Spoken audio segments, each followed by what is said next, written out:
आज हम लोग इस वीडियो में हाइड्रोजन सदृश परमाणुओं की स्थायी कक्षा में इलेक्ट्रॉन की ऊर्जा पढ़ते हैं। तो हम लोग जानते हैं हाइड्रोजन सदृश जो परमाणु होते हैं उनमें केवल एक ही इलेक्ट्रॉन होता है जो नाभिक के परिता अपनी स्थायी कक्षाओं में चक्कर लगाता है। तो मान लेते हैं कि जैसे हीलियम, ये हाइड्रोजन हो गया, He+, Li++, इनको हाइड्रोजन सदृश परमाणु कहते हैं। तो मान लेते हैं कि हाइड्रोजन सदृश परमाणु का परमाणु क्रमांक Z है।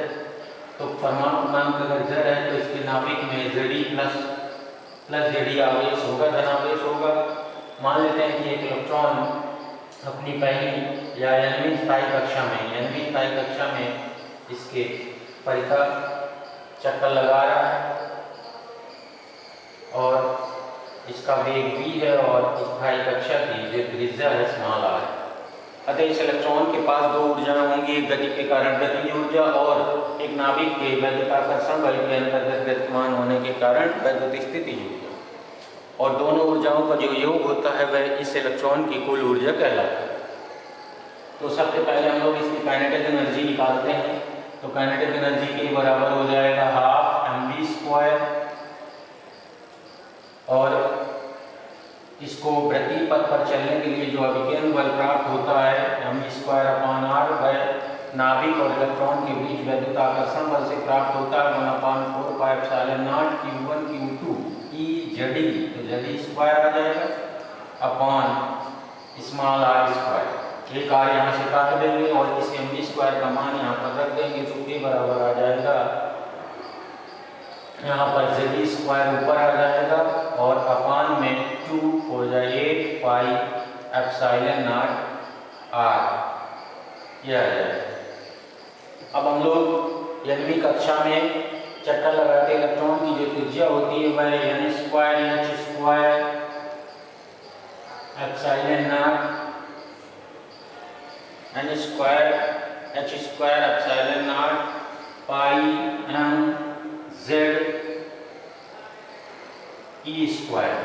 ये त्रिज्या r होती है स्थायी कक्षा में चक्कर लगाते इलेक्ट्रॉन की। तो अगर हम इस r का मान यहाँ पर रख लेंगे तो जो k का मान आएगा के बराबर आ जाएगा Ze² अपॉन 8πε0 और r का मान रख देंगे तो n²h²πε0 और ऊपर आ जाएगा πmze²।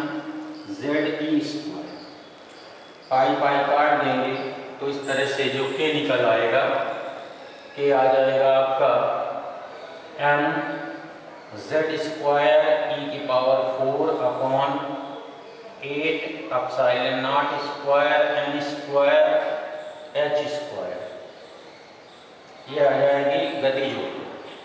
अब वैद्युत स्थितिज ऊर्जा देखते हैं। तो वैद्युत स्थितिज ऊर्जा जो U होती है वह बराबर होती है 1/4πε0 q1 q2 और इसमें आवेश का चिन्ह लिया जाता है। तो इलेक्ट्रॉन पर आवेश ऋण होता है इसलिए माइनस ही ले लेंगे यहाँ पर और नाभिक का आवेश हो जाएगा प्लस का Ze/r। अब यहाँ पर r का मान भी रख लेंगे यही वाला, तो यह आ जाएगा U बराबर -mz²e⁴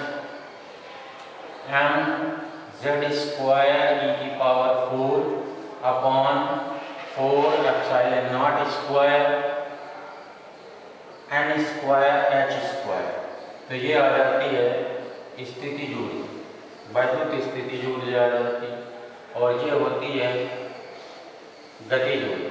अब इनका जो योग होता है वह कुल ऊर्जा कहलाता है। तो इनका योग कुल ऊर्जा निकाल लेंगे तो इनका दोनों को हम लोग जोड़ देंगे। तो इनकी ऊर्जा जो कुल ऊर्जा होगी वही बराबर हो जाएगा U+k। तो दोनों को जोड़ लेंगे यहाँ पर तो -mz²e⁴ upon 4ε0² plus mz²e⁴ upon 8π0² ये आ जाएगा। अब यहाँ दो को ऊपर नीचे गुणा कर लेंगे तो ये यहाँ पर भी हो जाएगा 8π0। तो जो E आएगा वह हो जाएगा -mz² e⁴ upon 8 epsilon naught square n square h square, ये वैल्यू निकल आई। तो ये किसी एनवीं स्थायी कक्षा में चक्कर काटते इलेक्ट्रॉन की कुल ऊर्जा का फार्मूला है। अब यहाँ पर स्पष्ट है कि किसी दिए गए अगर परमाणु की बात करें तो Z कांस्टेंट हो जाएगा, तो E प्रोपोर्शनल आ जाएगा एन स्क्वायर, और यदि हम अलग अलग परमाणुओं की बात करें, सॉरी 1/n स्क्वायर आएगा, 1/n स्क्वायर, एन स्क्वायर नीचे 1/n स्क्वायर आएगा, और E प्रोपोर्शनल आएगा Z स्क्वायर। तो यदि कक्षा में चक्कर काटते इलेक्ट्रॉन की जो कुल ऊर्जा होती है वह मुख्य क्वांटम संख्या या कक्ष संख्या के वर्ग के व्युत्क्रमानुपाती होती है और परमाणु क्रमांक के वर्ग के अनुक्रमानुपाती होती है। अब यहाँ पर कुल ऊर्जा ऋणात्मक आई है, इससे यह निष्कर्ष निकलता है कि इलेक्ट्रॉन नाभिक के साथ बंध रहकर परमाणु में प्रतिकक्षा करता रहेगा जब तक कि उसे इतनी ऊर्जा प्राप्त न हो जाए। जब उसे इतनी ऊर्जा प्राप्त हो जाएगी तो इसकी कुल ऊर्जा 0 हो जाएगी और यह परमाणु को छोड़ जाएगा, अर्थात अनंत में चला जाएगा। तो यह है, इसलिए जब तक इलेक्ट्रॉन को इतनी ऊर्जा नहीं मिलेगी तब तक वह नाभिक के साथ बंध रहकर परमाणु में नाभिक के परितः चक्कर लगाता रहेगा। अब यहाँ पर हम लोग यदि अब यहाँ पर m इलेक्ट्रॉन का मान है E 1.6 × 10⁻⁹ एप्सिलॉन नॉट, इसका h स्क्वायर सबका मान हमें मालूम है। तो यदि हम इनका मान निकालें तो E बराबर आ जाता है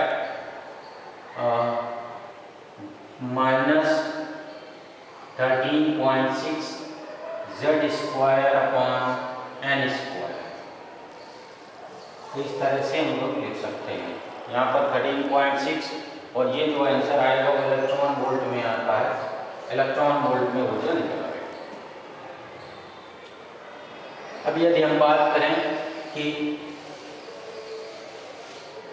हाइड्रोजन परमाणु की अगर बात करते हैं तो E बराबर Z बराबर 1 रख देंगे यहाँ पर, तो E बराबर आ जाएगा -13.6 अपॉन n स्क्वायर, और पहली कक्षा के लिए n बराबर 1 रख सकते हैं। तो मूल अवस्था या पहली कक्षा में इलेक्ट्रॉन की जो हाइड्रोजन परमाणु में जो इलेक्ट्रॉन चक्कर लगाता है उसकी ऊर्जा होती है -13.6 इलेक्ट्रॉन वोल्ट। अब यदि हम ये मान लें कि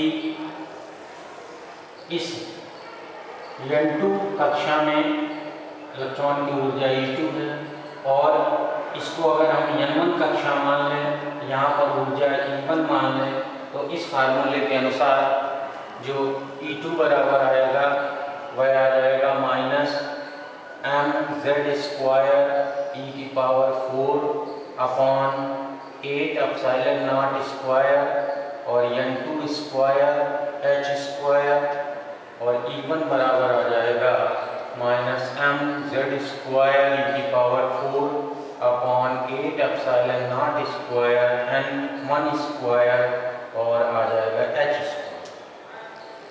तो यदि इलेक्ट्रॉन N2 कक्षा से यहाँ आता है, N1 कक्षा में आता है, तो जो उत्सर्जित ऊर्जा होती है, उत्सर्जित ऊर्जा वह दोनों कक्षाओं की ऊर्जाओं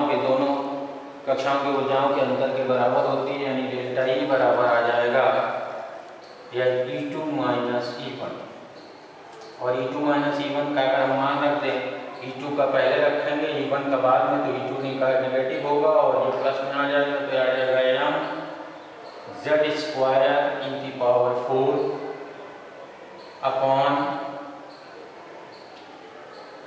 8 epsilon naught square h square, bracket में आएगा 1/n1 स्क्वायर, पहले हो जाएगा क्योंकि ये पॉजिटिव हो जाएगा, -1/n2 स्क्वायर। तो ये ऊर्जा उत्सर्जित होगी। अब यदि उत्सर्जित विकिरण की आवृत्ति, इसकी आवृत्ति न्यू हो, तो प्लैंक के क्वांटम सिद्धांत के अनुसार डेल्टा E बराबर हो जाएगा hν के, और ये लिख सकते हैं hc/λ के। तो यहाँ पर हम लोग लिख देंगे hc/λ बराबर mz square e⁴ upon 8 epsilon naught square h square और ब्रैकेट में 1/n1 square minus 1/n2 square. अब यहाँ पर 1/λ बराबर अगर निकालें तो 1/λ बराबर आ जाएगा 1/λ बराबर हो जाएगा mz स्क्वायर e की power 4/8 epsilon naught square h cube c और ब्रैकेट में आएगा 1/n1 square minus 1/n2 square.